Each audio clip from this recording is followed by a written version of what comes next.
kalau saya katakan ini selalu, saya katakan kalau kunci kita untuk perdagangan dengan Amerika itu balik lagi kepada kita sendiri. Jadi our competitiveness dan daya saing ya.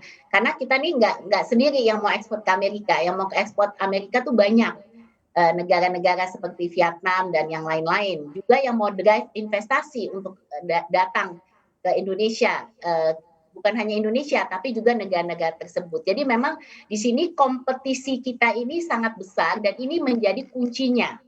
Jadi kalau kita mau meningkatkan lebih banyak ekspor kita terutama di 2021, ini kita memang harus lebih jeli. Kalau fasilitas GSP itu sudah ada gitu.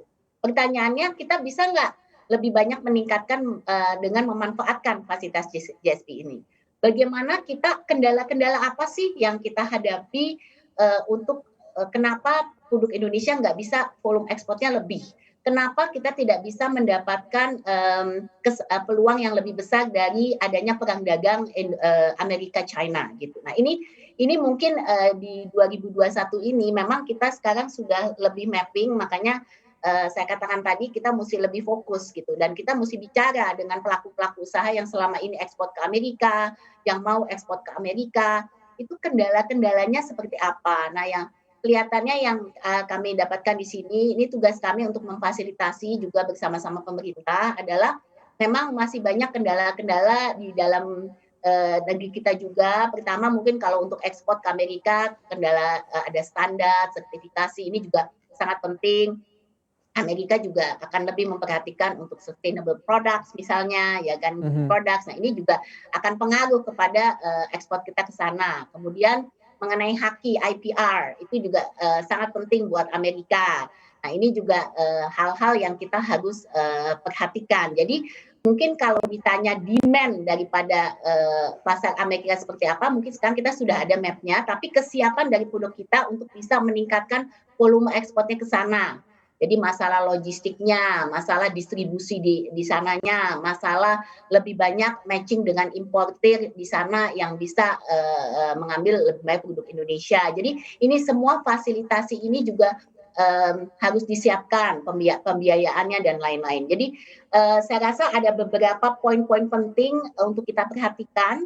Dan untung kalau kita lihat dari segi faktor COVID ya, misalnya seperti apa saja produk-produk yang bisa membantu dalam kondisi COVID seperti ini, misalnya seperti PPI ya, jadi produk-produk untuk yang namanya proteksi ya untuk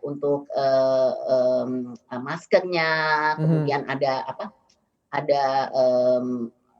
PPI produk-produk untuk selama COVID. Nah ini saya rasa juga menjadi satu potensi. Nah kalau untuk farmasi sebenarnya kita melihat lebih sebagai driving gimana kita juga bisa menarik lebih banyak investasi dari Amerika ke Indonesia gitu. Makanya kita melihat juga relokasi yang akan ada di 2021 ataupun beyond gitu. Mungkin kalau investasi sedikit lebih panjang ya perlu waktunya untuk bisa menarik investasi. Kita harus menyelesaikan pekerjaan rumah kita dulu dari segi RPP Ciptaker yang baru akan diselesaikan, implementasinya nanti seperti apa, itu juga akan memperbaiki iklim investasi Indonesia, kemudian akan juga menarik lebih banyak peluang investasi karena mereka melihat bahwa Indonesia akan memperbaiki iklim investasi yang ada. Jadi ini harus menjadi perhatian.